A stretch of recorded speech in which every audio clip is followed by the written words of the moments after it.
lot of magicians, I think, are catching on to, mentalism is extremely powerful.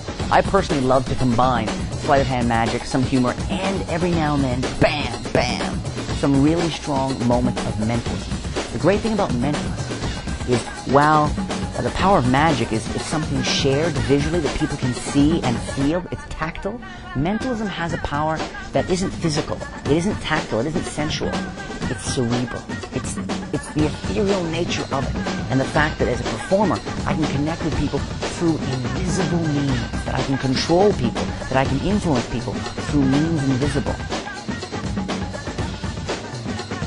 I think there's a real responsibility that goes along when performing powerful mentalism. When you do magic, people will either get on the bus or not, and they're apt to say, oh, it's just a trick, there's that out. With mentalism, people are asked, and if you're a strong enough performer and the effects are strong enough, not only are they asked, but they respond to the request to invest of themselves personally in a way they seldom do with magic. Mentalism opens a whole other door of exchange with people.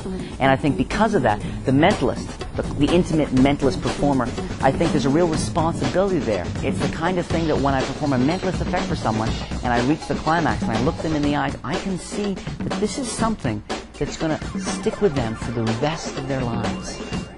I'm going to try my best to psychically force you to touch the odd card. One of them is different than all the others. You can see that. But I'm going to force you to touch it nonetheless. However, what's key is that you resist me. Resist me. Go ahead. Try to see if you can touch one other card other than the odd card. And of course, the spectator leans over and, let's say, touches this one. I go, you sure that's the one? Are you positive? You don't want to change your mind. That's the one you want. Say, okay. I told you.